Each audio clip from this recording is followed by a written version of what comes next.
大家好，我係 Sammy。2026年第一個月咧，投資市場真係嘆為觀止啊！上次我話出咗條片啦，就話今年咧黑天鵝之中咧要小心黃金急跌呢一隻天鵝啊！咁啊記得出片嗰一日咧係1月26號嚟嘅，咁啊黃金啱啱升上每盎司$5000啦，然後短短3日咧就衝高去到差唔多$5600喎。結果一個消息話聯儲局沃什會成為下任主席嘅消息咧，就篤爆咗呢個黃金嘅炒作泡沫啦。2日咧就插翻落去$4400啊，回吐咗差唔多2成啊！嗱，白銀跌得仲傷啊，單日咧就跌咗超過3成喎。其實唔單止黃金白銀啊，仲有好多資產咧都跌得好急嘅，好似 Bitcoin 咁樣啊，上星期跌到落去接近$60,000邊緣啊，仲有唔少嘅 AI 股啦，唔覺都跌咗好多喎，就好似 Microsoft 啊，業績之後股價不斷跌啦，一度跌穿咗$400，最低係見過$392添，較歷史高位$555咧就跌咗3成咁多喎。而舊年被譽為 AI 應用第一股嘅 Palantir 上星期最低係見過$128嘅水平啊，較歷史高位$207跌咗差唔多4成喎。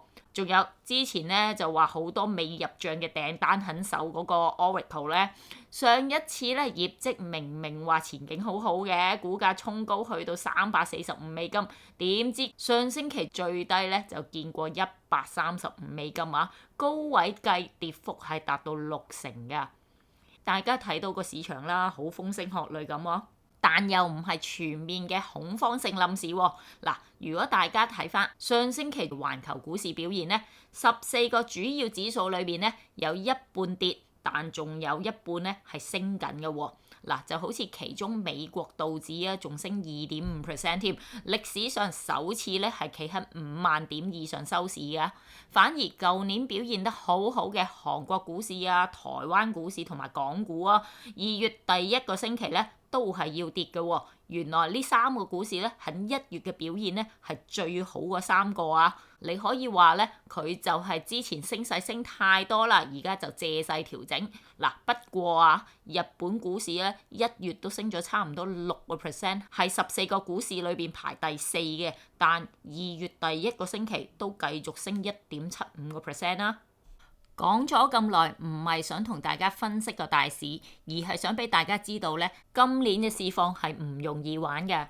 以往雞犬皆升嘅局面咧，未必再出現㗎啦。反而咧，啲資金係會輪流炒作唔同嘅市場嘅。資金一時咧就會走去炒 AI 啦，一時又炒黃金喎，一時又翻轉頭炒翻啲傳統嘅經濟股啊。如果跟車太貼的話咧，隨時變咗高追低沽，左一巴右一巴㗎。咁啊，所以長線咧，大家如果對某隻股票啊或者資產好有信心的話咧，其實跌市咧就唔怕買嘅。重申一次，係優質股啊，唔係狗屎垃圾冇盈利嘅股啊。但係最多人嘅死穴就係買完跌咗，跟住就驚啊想斬。咁啊，如果大家係呢啲人的話咧，其實咧就極度建議用一個叫做定時定額嘅投資方法嘅。咁啊，英文叫做 DCA 啦，Dollar Cost Average 啊。咁亦即係我哋咧成日都講話月供股票啦。其實 IB 都有 DCA 功能嘅。好多朋友都唔係好知嘅喎，原來，所以今日呢條片咧就教大家點樣喺 IB 度設定 DCA 功能啦，等大家唔使去銀行都可以做到月供股票啊！開始前咧都做翻個免責聲明啦，影片內容咧係綜合市場資訊同埋個人觀點分享，並不涉及任何嘅投資邀約嘅。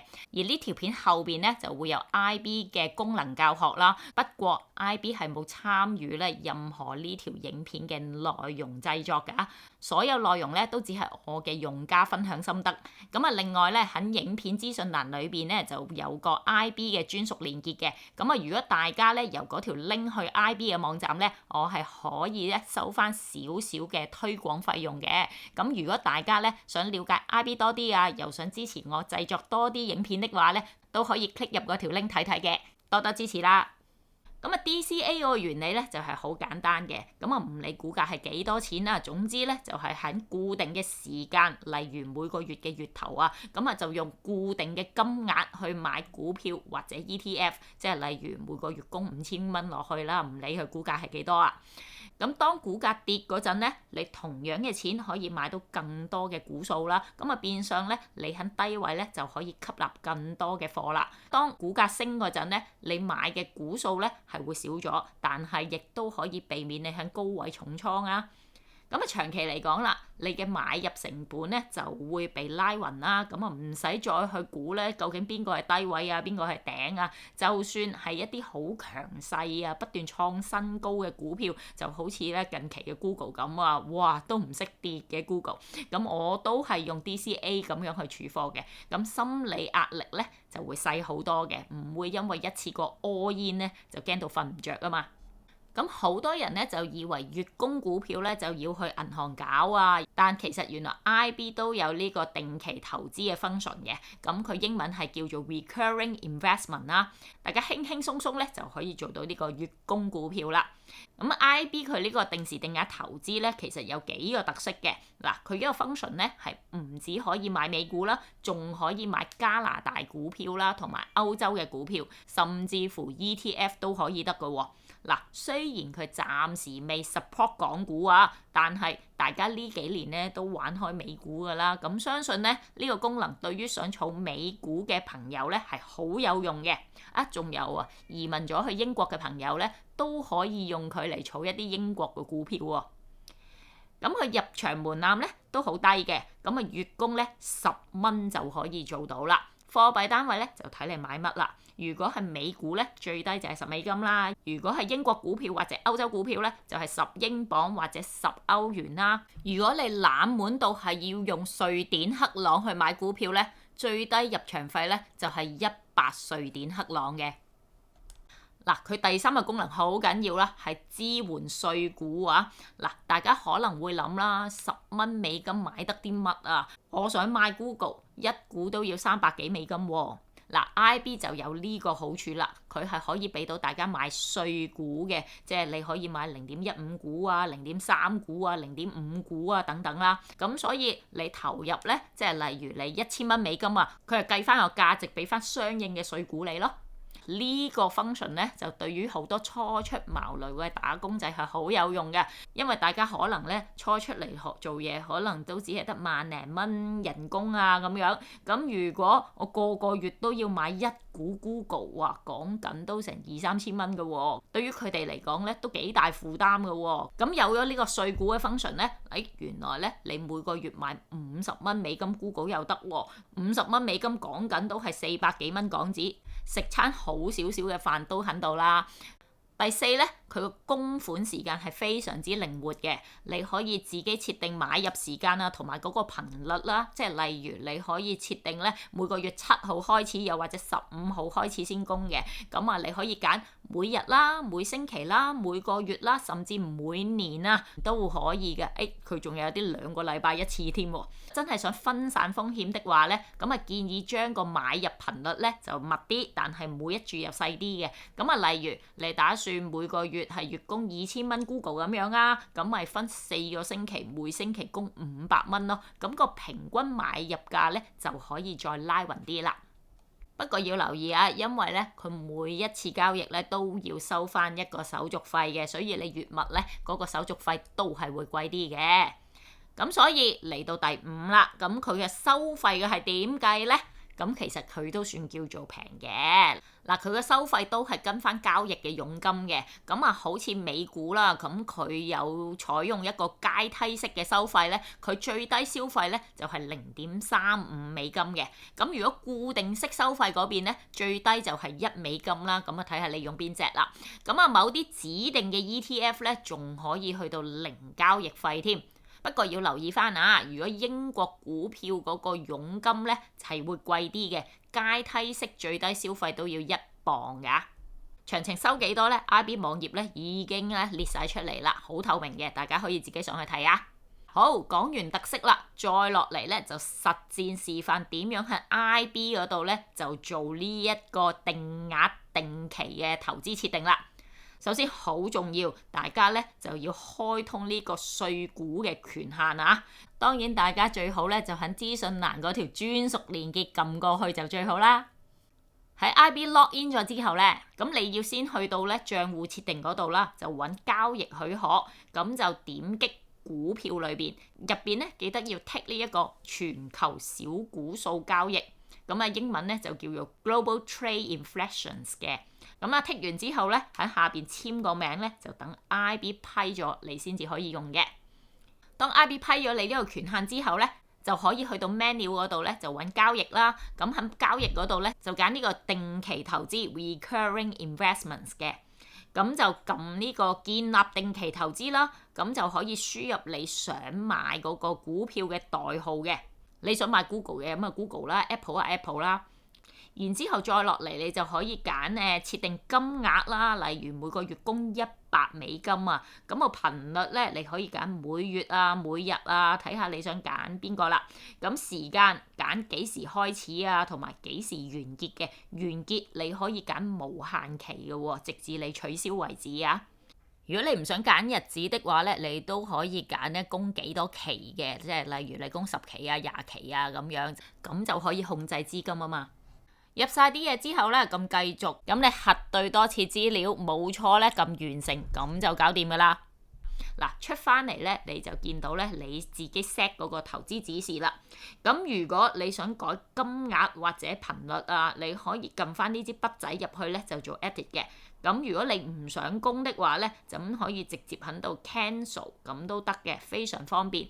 或者你出翻個 menu 啦，有個交叉呢一度咧，你都可以取消到呢個指示嘅。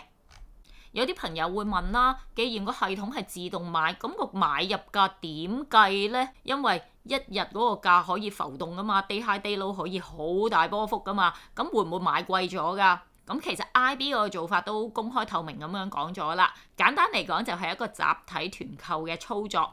咁啊系統咧就會將咧嗰一日所有想供同一隻股票嘅人咧就夾埋做一張大單。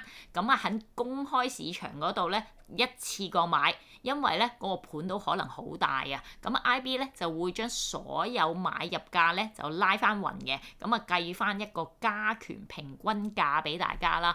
咁啊即係話你同一日供同一隻股咧，無論咧你供嗰個係大戶啊，定係你係一個咧好細份額嘅細戶咧，咁買入價咧喺當日咧都係一模一樣嘅。另外，如果你嗰個供款日咁啱撞正係假期休市咧，個系統咧都會自動順延到下一個交易日咧就幫你買嘅。嗱，亦都有啲朋友可能擔心啦，喂，我個戶口咧如果突然唔夠錢咧，會唔會罰錢㗎？嗱，大家放心啊，咁喺扣數前3個工作日咧，個系統咧就會 email 提醒你啦，大家就要記得入錢啦。咁如果萬一你唔記得入錢啊，扣數失敗咗咧，系統咧會喺之後嗰2日都繼續試嘅。咁如果你喺呢3日裏邊入翻錢咧，個交易都可以照做嘅。但係如果系統試足3日都係冇錢咧，咁呢一期咧就會 skip 咗噶啦。但係留意啊，如果連續2期都扣唔到數的話咧，個系統咧就會當你唔玩，係會自動取消成個嘅指示嘅。咁你之後就冇得再買噶啦。咁你如果你要供翻咧，又要自己再入翻錢啦，同埋再 set 嗰個指示啦。最後都提提大家啊，定期投資咧主要係用你戶口嘅現金啦。咁如果你個戶口本身已經係爆緊孖展啦，個系統係唔會幫你借錢去供嘅啊。話保證金戶口仲有赤字添，甚至乎有機會 freeze 咗你個戶口嘅。咁所以大家記得留翻足夠嘅現金喺個戶口度啦。嗱，其實咧，無論咧係2026年定係之後咧，市場永遠都有黑天鵝嘅，亦永遠都有機會嘅。重點係點樣咧去分散風險嘅啫。如果大家咧覺得咧 DCA 定時定額買呢個方法係適合你嘅，又想試下用 IB 咧，嗱，可以透過我呢個資訊欄入邊嘅專屬連結咧去了解詳情或者開戶啦。大家咧透過呢個 IB 嘅專屬連結咧，嗱，對你嘅收費係冇影響嘅，但係咧 IB 就會俾翻少少推廣費我啦。咁如果大家咧做呢個動作咧，都算係對我咧製作呢條影片咧有翻啲啲嘅支持嘅。咁啊，等我可以繼續咧就同大家分析呢個市況嘅。咁如果大家中意呢條片啊，大家可以俾個 like 啊，訂閱我頻道之餘咧，都仲可以咧幫手撳下嗰條 link 嘅。好，咁下次見啦，拜拜。